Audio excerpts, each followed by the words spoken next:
तो शादी में अगर शादी में जो कुंडली मिलाते हैं, कुंडली मिलाना और गुण मिलाना, ये कंपल्सरी है या नहीं है?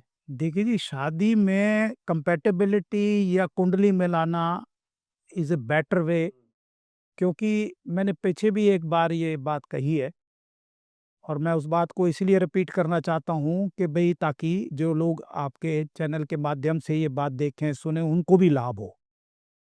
आप ये बताइए, जॉब तो नहीं है ना कि आज ए कंपनी में कर कल बी में चले गए और बी में सवेरे छोड़ी और शाम को सी में चले गए।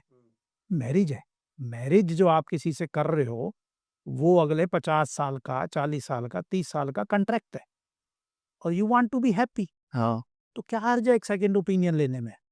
अगर आप एक सेकंड ओपिनियन किसी से ले लेते हो एस्ट्रोलॉजर से और आपकी लाइफ में डिससैटिस्फैक्शन नहीं होती, डिस्कॉर्ड नहीं होता, लॉन्ग मैरिटल टाई होता है, happiness on account of children होता है, स्पाउस की हेल्थ बढ़िया है, स्पाउस का प्रोफेशन बढ़िया है, तो और आपको क्या चाहिए?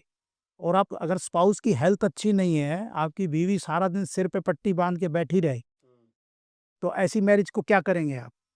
कि मेरे सिर में दर्द है, मैं चाय नहीं बना सकती और चाय आपको उसको पिलानी पड़े। तो उससे बेटर है ना कि आप एस्ट्रोलॉजर से एक सेकंड ओपिनियन ले लो। हाँ, सही कह रहे हो सर। और तो उसमें लव एंड रोमांस कैसे होगा? अगर किसी एक पार्टनर की हेल्थ अच्छी नहीं है, अगर एक किसी पार्टनर की डेथ हो जाती है, तो फिर आप क्या करोगे? बहुत ज़्यादा इम्पोर्टेंट है। मैरिज में खासकर मैरिज में खासकर कंपैटिबिलिटी चेक कराना, गुणों का मिलान कराना, लेकिन गुण वो नहीं जो कंप्यूटर से चेक होते हैं साइट्स के ऊपर, वो डिज़ास्टर है। हाँ, उसका कोई यूज़ नहीं है, उसका कोई फ़ायदा नहीं है। Manual compatibility by astrologer is must. अगर आप नहीं कर रहे, तो आप अपनी लाइफ़ को रिस्क पे डाल रहे हो। कंप्यूटर वाला खराब हो जाएगा सब। कंप्यूटर में समझे नहीं, अगर कंप्यूटर की मैरिटल कंपैटिबिलिटी से आपको लाभ होता, तो फिर एस्ट्रोलॉजर की क्या ज़रूरत है? फिर प्रेडिक्शन भी उसी से ले लो ना। हाँ। जो आपको प्रेडिक्शन के लिए आप अपना चार्ट तो दिखा रहे हो, लेकिन जिसके साथ अगले 30-40 साल, 50 साल रहना, उसके चार्ट को दिखाने में आपको दिक्कत है। हुँ। उसका आप कंप्यूटर को दिखा रहे हो और वो कंप्यूटर में जो डाटा डाला है, वो भी तो किसी एस्ट्रोलॉजर ने डाला है, तो फिर व्हाई नॉट कि भई आप एस्ट्रोलॉजर से ही पूछ लो। राइट। कम से कम कोई गुंजाइश ना रहे डिफ़िकल्टी की, कोई गलती की गुंजाइश ना रहे, और ये ऐसी गलती है जिसमें से निकलना मुश्किल है। उसमें 2 फैमिली खराब हो जाती हैं, बच्चे डिस्टर्ब हो जाते हैं, आपकी अपनी प्रीशियस लाइफ़ ज़ीरो हो जाती है। आप कितने स्ट्रेस में जीते हैं, आप कितनी डिफ़िकल्टीज़ में जीते हैं। मैरिटल डिस्कॉर्ड के चार्ट जो मेरे पास आते हैं, मैं महसूस करता हूँ उनका पेन, यू वॉन्ट बिलीव।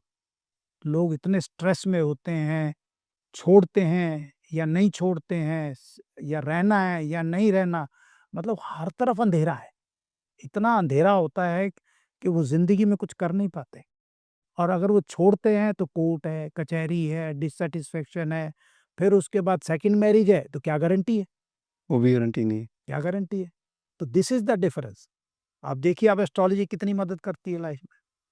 आप देखिए, क्या लेवल है इसका। जिसको समझ में आ गया वो गेम चेंज कर सकता है। नहीं, ये है ही गेम चेंजर। ये गेम चेंजर है। आपको जॉब करनी है या बिज़नेस करना है? चेंजर है ना? अगर आप जॉब की जगह बिज़नेस में चले गए और लॉस हो गया, तो जॉब तो गई गई, डेट और हो गया और ज़िंदगी खत्म हो गई। हाँ, दिस इज़ द डिफरेंस। अच्छा, कोई बच्चा एक कैसे मुहूर्त में पैदा हुआ है, तो ये आप उस टाइम पे ही पता लगा लेंगे अपन कि ये बहुत अच्छी ज़िंदगी जिएगा या इसकी हेल्थ खराब होगी या फिर ऐसी-ऐसी चीज़ें रहेगी, तो उसी टाइम पता लगा कि आगे प्रिकॉशंस लिए जा सकते हैं? मेरे ख्याल तो सैकड़ों बच्चे मैंने ऑस्पिशियस टाइम अमेरिका में, कनाडा में, इंडिया में, बड़े-बड़े लोगों के, छोटे लोगों के, मेरी अपनी फैमिली में 5 बच्चे हैं, ग्रैंडसन, मेरे ग्रैंडडॉटर, पाँचों ऑस्पिशियस टाइम में मैंने किए करवाए हैं। टाइम में करवाए हैं? हाँ, बिल्कुल 5 ग्रैंडसन मेरे डॉटर है।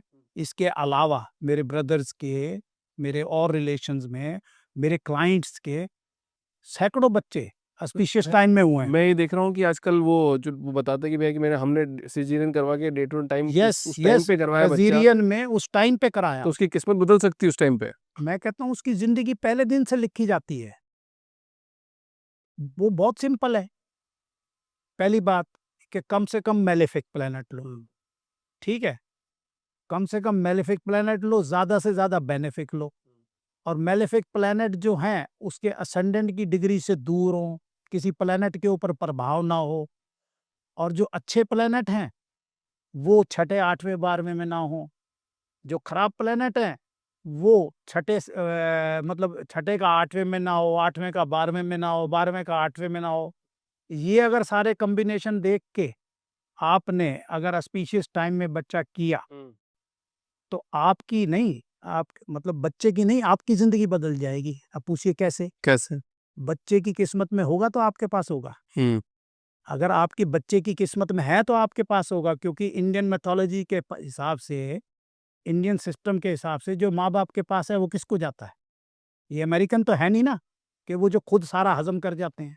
इंडियन है ना, पहले दिन से बच्चे के लिए जोड़ते हैं और किसको देते हैं?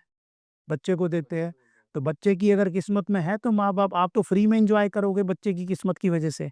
सर आप बहुत बड़ा स्टेटमेंट दे रहे हो अभी। आप ये बोल रहे हो कि किसी बच्चे का जन्म हम डेट और टाइम और जन्म स्थान डिसाइड करके उसकी किस्मत को एकदम ऐसे सेट कर सकते हैं जिससे माँ बाप की किस्मत भी सेट हो जाएगी। माँ बाप की किस्मत तो अपने आप सेट होगी ना। अगर आपको बच्चे की प्रॉब्लम नहीं है, बच्चे की पढ़ाई की प्रॉब्लम नहीं है, शादी बच्चे की ग्रोथ की प्रॉब्लम नहीं है, बच्चे की मैरिज बढ़िया जगह है, बच्चे का प्रोफेशन बढ़िया है, तो माँ बाप की प्रॉब्लम तो पहले दिन सॉल्व हो गई।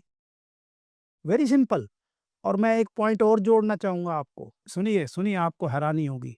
जो लोग जो जो बड़ी बड़े इंडस्ट्रियलिस्ट हाउस हैं, जो बड़े बड़े लोग हैं, अगर वो अपनी लेगेसी को, अपनी एंटरप्रेन्योरनेस को, अपने बिजनेस को, जो कि एम्पायर है, एम्पायर को अगर आगे चलाना चाहते हैं, कंटिन्यू रहे, जिसमें कोई ऑब्स्ट्रक्शन ना आए, तो उस केस में अगर वो ऑस्पिशियस टाइम में अगर बच्चा करा लें, बच्चे का जन्म करा लें, तो बिलीव मी वो अंपायर सालों साल, पीढ़ी दर पीढ़ी चलता रहेगा।